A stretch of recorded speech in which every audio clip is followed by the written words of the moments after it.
as you know, I'm going to take you through material contribution this afternoon. I did promise I'd do it in 45 minutes, so I put myself under a bit of pressure there. For that reason, it's going to be a fairly brief trip through the key authorities. You may, as you're going along, think, well, why hasn't he referred to this one? Why hasn't he referred to that one? Well, because if I did a full detailed analysis, we'd be here all day, and I'm going to try and make it as snappy as I can. I think the only way to really understand the concept is to go through the history of the authorities to some extent, but I've tried at the end to come to some helpful conclusions that people can use taking forward. As I say, if you've got questions, put them in the chat. I'll try and answer them. If I don't get time today, then in 2 weeks, I'm doing another webinar, which is a Q&A, so I can include them in there. If you've got any other questions about any other Clinical topic, please email them into Chambers and I'll answer them then. Here we go. So, unsurprisingly, I think we're going to start at the beginning, Bonnington in 1956. And what I'll do with most of these cases is take you through very briefly the facts so that you can see how the concept was applied in practice in that case. The claimant there was a steel dresser. He was exposed to silica dust from two different bits of machinery, essentially, a swing grinder and a pneumatic hammer. One of those exposures was negligent and one was non-negligent. He developed pneumoconiosis. The court said that that disease was caused by the whole of the noxious material. So the disease, taken as a singular thing, perhaps suggests that it's indivisible, was caused by the whole of the material.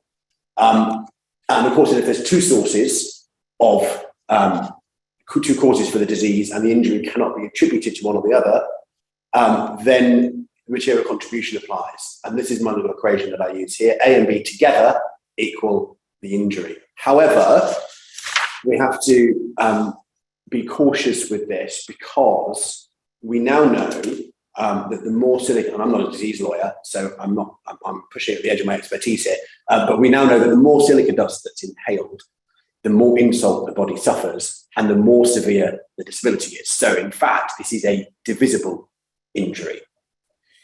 It was not argued at the time that it was divisible, nor was it argued that damages should have been apportioned. However, it is still an important case of principle. Next, bit of a skip forward here to 2009 and Bailey. There are, of course, other cases in between, but this is the next most significant one. It's a Court of Appeal case. Claimant underwent an ERCP. She deteriorated afterwards. There was a negligent failure to respond to that deterioration by resuscitation in the more general sense. She also developed pancreatitis, which was not the result of negligence. She became very weak, as she was admitted to ICU. As a result of her weakness, she aspirated on vomit. As a result of that, she suffered a hypoxic brain injury. So in this case, it was A, the negligence, and B, a non-negligent causative factor, which together caused C, and C caused the injury. But essentially, it's still A plus B together led to injury. The most important quote from Bailey, which is still relevant, is that in a case where medical science cannot establish that but can establish the contribution, the test is modified and the claim will succeed. As we'll see later, it's slightly more complicated than that because it only applies if the medical evidence cannot establish but for and also cannot establish the appropriate attribution to different defendants, and only then does it apply. There has been some academic debate about, and I've highlighted the word modified here, whether in fact material contribution is a modification or a departure to the but-for test, or whether it's part of it. It's been doubted later, but I don't think that is of huge practical significance when we're trying to apply this in the real world. So I'm not going to spend a lot of time on that. The next significant case is Williams and Bermuda. This is a Privy Council case, so to my mind, it's a very, very persuasive case. In this case, the claimant went to hospital in Bermuda with appendicitis. There was a negligent delay in arranging a CT scan for the claimant.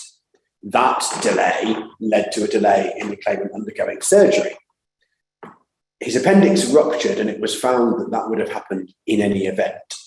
As a result of that rupture, the claimant obviously in his abdomen had pus infection, and that caused peritonitis. Now, the delay to surgery allowed further pus to accumulate, but of course, there would already have been some, because we know that the appendix rupture was not caused by the negligence. So you've got a continual process of development of pus and infection in the abdomen, and that's caused by two factors. One, the rupture, which is not negligent, and two, the delay, which allowed that non-negligent process to continue for longer than it ought to have done. The claimant suffered myocardial ischemia, and he suffered lung injury as well. And the claimant's case was that A and B together, the negligent and the non-negligent, resulted in the injury. I think it's interesting to note what the defendant argued. The defendant argued that material contribution is only available where the different causative agents occur simultaneously. The Privy Council rejected that quite conclusively and said it's trite law that where a defendant caused or contributed to an indivisible injury, and we'll come back later to what indivisible means, she'll be held fully liable for it, even though there may well have been other contributing causes. They went on to consider some of the previous cases. You'll note here some of the ones that I've skipped over. Bonnington was decided as though it were an indivisible injury, they noted, although, as I said, we now know that actually pneumoconiosis is divisible. The point being, of course, that when the ratio in Bonnington is based upon that injury being indivisible. So it must be authority for the application of the principle to an indivisible injury. Contrast that with the case of Hobson, which is a little boy who fell out of a tree and suffered a fracture. There was a delay in treating that fracture. He then suffered avascular necrosis, and the question was whether that was caused by the fall or the delay. And the evidence in that case was that it was caused by one or the other, not both. That scenario, where it's caused by A or B, is not sufficient for material contribution. We also know that from Wiltshire, where the injury to the child was caused by either the negligence or something else. So if it's an either or, material contribution cannot apply. But importantly, at 39, and Williams agreed that they rejected that argument from the defendants that it had to be simultaneous and said successive events are capable of making a material contribution to the outcome. And that makes sense because if we think about Bailey, which we just spoke about, the events were successive. There was pancreatitis and there was a negligent failure to resuscitate after deterioration. They may have been partly simultaneous, but they were not truly simultaneous. So it must be right that consecutive successive events are capable of giving rise to a material contribution. In Williams, what the court found was that the injury to the heart and lungs was caused by a single known agent, which was sepsis from the ruptured appendix. The equivalent of that in Bailey was the weakness. That was the agent that caused the aspiration. That developed in Williams incrementally over a period of 6 hours. And it was a single continuous process. And that was sufficient to amount to material contribution because that continuous process was caused by, in part, negligence and in part, non-negligent events. And together, they contributed to the whole, which was the injury to the heart and lungs. So again, it's A and B together equals the injury. Skipping forward again to the case of John.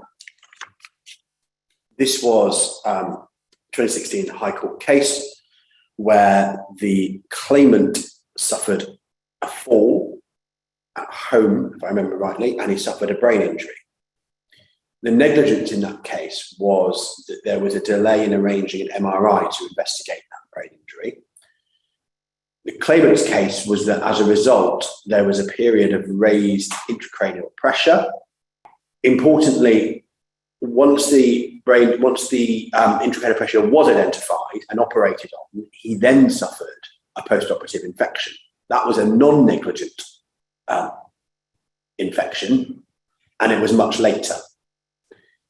As a result of all of that, the claimant suffered what you would normally, the classic symptoms of brain injury. He suffered cognitive and neuropsychological impairment. So, applying my arithmetic, again, we have A plus B equals injury. But in this case, there are two A's, two non-negligent causes, and one B. So the arguments in that case are quite instructive. The defendant accepted that if the claimant was right about the period of raised pressure, that period made a contribution to the overall injury. The defendant also accepted that it was just not possible to pull apart the primary injury, the infection, and the period of raised intracranial pressure. Because when you looked at the brain injury, you simply couldn't take those things apart and say, well, that bit of the brain injury was caused by this or that bit was caused by that. Either in terms of the symptoms, you couldn't say, for example, that the word finding difficulties were caused by the raised intracranial pressure, because it just simply doesn't work like that. And also, it wasn't possible to apportion in terms of fractions. However, the defendant argued that material contribution is not available in a multiple agent case and only available in a single agent case. If we look back, both Bailey and Williams were single agent cases contributed to by negligence and non-negligence, the continuation of the weakness or of the peritonitis were both single agents with different factors contributing to them. The judge rejected that and found that material contribution applies just as much to multiple factor cases as it does to single agency cases, and that seems right to me. The defendant's argument at that point was then that the court should have, even if material contribution applied, that the court should apportion damages anyway, because it would be unjust not to. And the court considered a whole host of authorities, again, some of which I've not been able to cover today, one of which was Holtby, in which it was difficult to apportion the different factors, but the court did what it could and came to an apportionment. And contrasted that with Bailey and Williams, where it was impossible to attribute or apportion different symptoms. As we've just noted, in the present case, it was accepted by the defendant that it was just not possible to apportion between the different symptoms. And so the claimant recovered in full. So we're beginning, I think, to see how the principle operates in practice, provided that you have a factor which is a negligent causative factor and it contributes to an injury, and it's not possible to separate that injury out into parts, either different symptoms or into different proportions, then material contribution may apply. So then we get to skip forward again to 2021. This is the first of the, what I think are somewhat problem cases, because they, in my view, make things rather more complicated than perhaps they need to be. So in Davies, the claimant had a severe ear infection and was admitted to hospital. The claimant's case was that there was a negligent failure to commence her on intravenous antibiotics for about 3 hours, as you can see. She deteriorated and died. That was the injury. Again, we can see the pattern. A and B together caused the injury. In this case, the claimant actually succeeded on the basis of a but-for test. The court found that she would have survived if she'd been given the antibiotics earlier, because there would have been sufficient time for the antibiotics to breach the blood-brain barrier, to get into the infection, and to prevent her death. However, the court went on to make obiter comments on material contribution. The court identified 3 types of case where material contribution would apply. One is where harm is, or 3 types of case in terms of causation. One is divisible harm, where it can be divided between negligent and non-negligent, or between different defendants. In that case, we apportion it. That seems right. The second is indivisible harm, which cannot have, well, I'll come back to what that means in a moment, but indivisible harm, where the only way the claimant can succeed is on an application of the but-for test.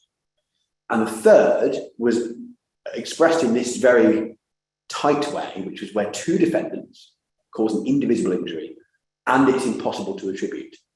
Each of them is liable for the whole. Now, it seems to me that what that misses out is cases like Bailey and John. Now, in John, there was only one tortfeasor, so that doesn't seem to fit into any of those 3 types of case. There were multiple causes, and the injury was indivisible, as the court found. But that doesn't seem to fit anywhere, unless we read 3 to mean 2 causes causing indivisible injury, one of whom is a tortfeasor and one of whom may or may not be. That's not what it says, but it seems to me that's the only way to reconcile it with the previous authorities, to read it in that way. And the same applies to Bailey. That's only one tortfeasor. It's an indivisible injury, and it can't be, because it can't be attributed. So there are various problems with that. The court then went on also to indicate that it's only available in the case of an indivisible injury, as in 3. The second problem case is the case of Thorley. In that case, the claimant was a regularly prescribed warfarin for atrial fibrillation.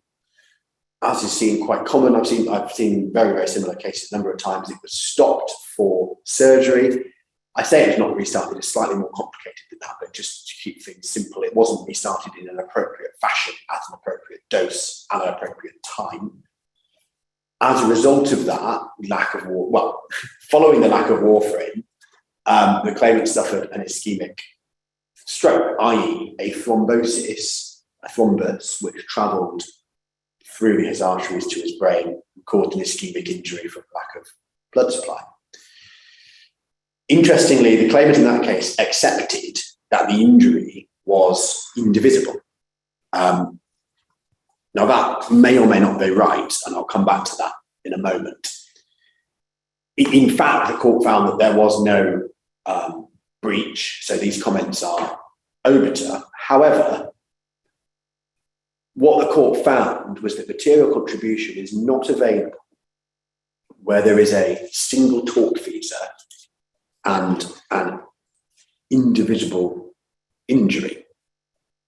Now, that was based in large part on analysis of the judgment in AB, which is the Atomic Veterans case, which is a complicated case in which I haven't got into in great detail, but we're going to have a look at the basis for this issue, because this seems to be the current hot topic. Is material contribution only available in a divisible injury, or is it also available if you have an indivisible injury? So I'm going to go back and answer this question by looking at some of the previous authorities. Sienkiewicz, which again I haven't covered in detail this afternoon, the court said there that where the disease is indivisible, a defendant who has tortiously contributed to it will be liable in full. Where it's divisible, you apportion it. And in Williams, the Privy Council said where a defendant has been found to have caused or contributed to an indivisible injury, they're held fully liable for it. Now, my view is that part of the difficulty here is the different uses of the word indivisible. Now, in both of these cases, if we remember back in John, there was a reference to Holtby, where it was merely difficult to apportion. But in Bailey and Williams, it was impossible to apportion. Now, my view is that in these passages, when the court says indivisible, that really means is that it is not possible to apportion it. I'll come back in a moment to explain why, but that makes sense, because if it were divisible, then you apportion it. And if you look at Sienkiewicz, that seems to be the logic. If you can, you do. If you can't, you don't. So we are really, when we talk about divisibility in this context, my view is we're actually talking about apportionability, which is a slightly different concept. But let's continue through what the authorities say. AB, as I noted, was largely the basis for Thorley's, AB in the Court of Appeal, because it went to the Supreme Court on limitation, but the Court of Appeal considered causation. In AB, the Court of Appeal said that material contribution is available where the negligent and non-negligent causative components both contribute to the disease. So far, so good. And it's not possible to apportion, as noted in John, quoting from, referring to Hodgson and Williams. But may only operate when the severity of the disease is related to the amount of exposure, i.e. divisible, which again suggests that there's a difference, as I said a moment ago, between the divisibility of the injury, i.e. is it dose related or is it a binary injury on the one hand, and on the other hand, the concept of apportionment, i.e. whether it can be apportioned. Part of the difficulty, one thing that demonstrates the difficulty here is Smith LJ, who sat in Bailey and AB, described Bailey as a divisible injury case because it was dose related. Now that's in AB. But in another case called Dickens, Smith LJ described the injury in Bailey as an indivisible injury. Now that either means that Smith LJ is confused, which I think is unlikely, or that there are actually two slightly different and slightly confusing meanings of the word divisible or indivisible. In the case of Jones, there was some attempt to clarify this, where the court said that it seems to me that the injury in Bailey was actually the brain damage, which was indivisible. As we heard in John, brain damage was indivisible. And if we remember back to Bailey, their brain damage was hypoxic, which was the result of aspiration of vomit. The court here said the defendant's negligence had made an unquantifiable, i.e. can't be apportioned, contribution to the weakness that had led to the development of that brain damage. If that's right, the fact that an injury is indivisible does not necessarily preclude the application of the Bonnington principle. So there, the injury was indivisible in one sense, but the cause of it was divisible. So that's another way to look at the test. But I think, for me, the solution is to think very hard about the definition of divisible and indivisible.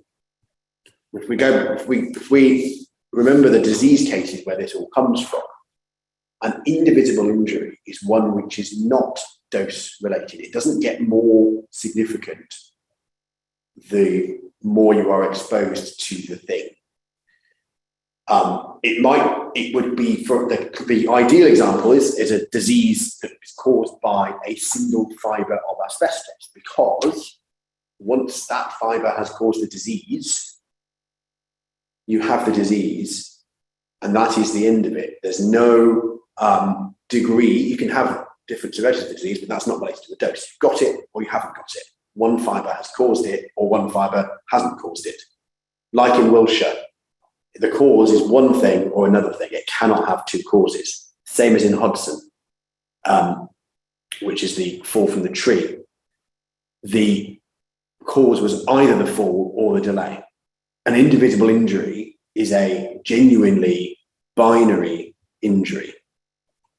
On the other hand, a divisible injury is an injury which is dose related, which gets worse or better depending on how much or how little of the agent you are exposed to. So, for example, in Bailey, the weakness was, there's a spectrum of weakness. She was weak in that case because she had pancreatitis and because there'd been a failure to resuscitate. If she'd had pancreatitis for a few days longer, she would have been more weak. You can be more weak or less weak. Cancer is a controversial example, but my view is cancer is a truly binary because you have it or you don't have it. If you have lung cancer because you've been exposed to cigarette smoke, you will either have cancer or you will not have cancer. It can then have varying degrees of severity, but it's a binary disease. A divisible injury is dose related.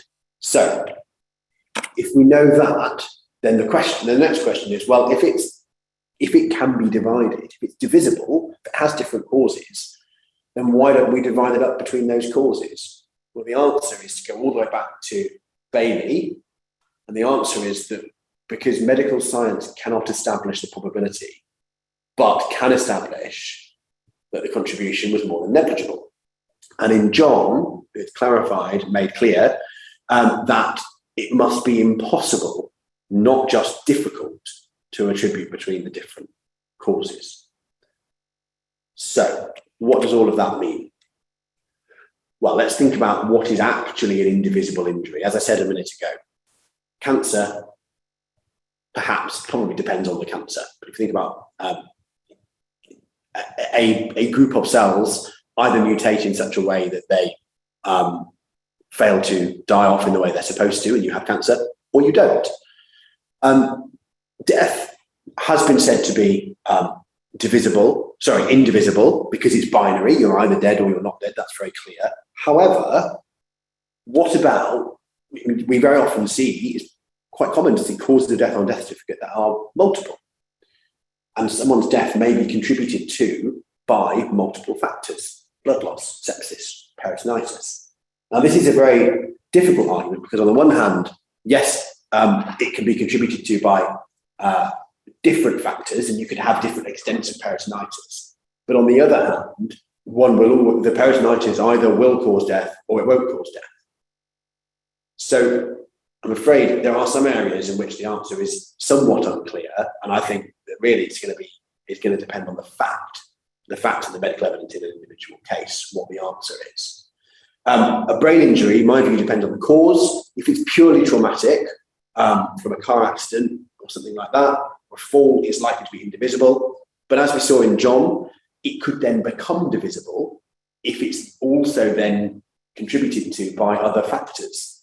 And of course, brain injury is something you can have degrees of. You can be very, very mildly brain injured all the way through to extremely seriously brain injured. So that's very clearly divisible. Ischemic stroke. In Thorley, the claimant admitted it was indivisible because you either had a stroke or you don't. However, and I think it would be right to say that the thrombus itself is probably indivisible, but could that thrombus be contributed to by, for example, a claimant who's immobile and a lack of warfarin? Similarly, a fracture, if a claimant falls and suffers a fractured hip, that is almost certainly an indivisible injury. However, it might be contributed to by osteoporosis, which could in turn be the result of a negligent failure to treat a hormonal condition, for example. So I think the first question in an individual case is to ask whether the injury is actually divisible or whether it is indivisible. If it is very clearly a binary injury, then there is an area, I think, of a lack of clarity as to whether it can be contributed to by multiple causes. My view is it could. So in a case of death, I don't see why it can't be, although it's a binary condition, if it's possible, if it was contributed to by an initial injury and ongoing blood loss as a result of negligence, so that's a single factor with two causative agents, non-negligent injury and negligent failure to treat the injury, which together result in an outcome, it's not possible to apportion between them. Logically, I don't see any reason why that can't be a material contribution case, because there was a material contribution to the death from the negligent failure to treat the blood loss. That is somewhat not directly, there isn't directly an authority to support that proposition. I think that is the area where there is still some lack of clarity. But in many cases, an injury is very obviously either binary or not binary. So a brain injury is clearly not a binary injury. Weakness is very clearly not a binary injury. Are there any conditions that are always going to be indivisible? Well, I think the answer is there are injuries that are always going to be binary. Death is the most obvious one, but there is still a remaining question as to whether that means it is indivisible if it's contributed to by multiple factors. And as I've said, I think that it can be contributed to by multiple factors. And Bailey is support for the contention that an indivisible injury can have material contribution to it. It's going to be sensitive to the facts and the expert evidence in the individual case. So in order to try to give you a roadmap for individual cases and for answering the question of how this applies, if an injury is truly indivisible, it can only, and by which I think the meaning of that is, it can only have one cause. It is caused by one single fibre of asbestos, for example. The cause was either A or B. It did not have multiple causes. Then material contribution clearly cannot apply. And this is how you can see that even with death, death may have one cause. It may have multiple causes. So I don't think you can say that a particular condition, disease, or injury is always divisible or indivisible. So that's the first question. If it's truly indivisible, then you can't use material contribution. If it's divisible, i.e. it's dose-related, or it's capable of having multiple factors, which is really the same thing. Of course, the tension there, again, is with death, because is death dose-related? Well, no, because it's binary, but it is capable of having multiple causative factors. Is it possible to apportion those factors? If it is, then you do so, even if it's difficult to do so. If it isn't possible, then you apply material contribution. That's only then, so it should be very much a minority of cases in which material contribution applies. And an analogy that I tried to come up with an analogy to explain how to think about this, and it may not be a perfect analogy, but I think it may be helpful. And that is to think about different types of light switch. And if we come into a room and the light is on, that means that, and the light being on is the injury having been suffered. There's no one in the room, so we don't know who turned it on. If there is only a switch that can only be on or off, then only one person can have turned that switch on. And in that case, the only way to succeed is to show that it was turned on by the defendant. If there's a light dimmer switch, then you may be able to show that it was turned on in increments by multiple factors. One defendant and two people who are not defendants, or one tortfeasor and two who are not, or entirely defendant. If that is the case, and medical science cannot establish how much was done by each, then you may have a material contribution case. So I hope that that's helpful. In summary, we need to identify, first of all, whether an injury is divisible or not.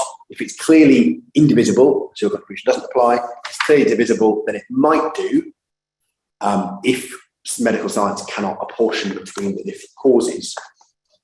Unfortunately, I can't give a definitive answer on the question of binary injuries like death that may have multiple causes. I think that is the area that is ripe for further authority. But my view is that it's consistent with logic and with Bailey and Williams and everything else, that provided you can show that it has multiple causes, and that the negligence made a material contribution to it, then material contribution applies. Of course, it would be open to a defendant in a case like that to argue and prove that the death would have occurred anyway, and that simply means that you have failed to show material contribution. So I hope that that's helpful. As I say, if anyone has any questions that they would like to ask today, I was very happy for you to put them in the chat, and I'll try to answer them. If they are more complicated than what I may do is save them for a fortnight's time. This has been recorded, so if any of your colleagues want to see it, it will be available for colleagues to see. I will make sure the slides are also made available. Same time next week, I will be speaking about inquests for clinical negligence practitioners, and the same time in 2 weeks, I'll be speaking, doing a Q&A session. So if you have any particular burning questions about any clinical neg topic, please do let us know, and I'll try and answer them.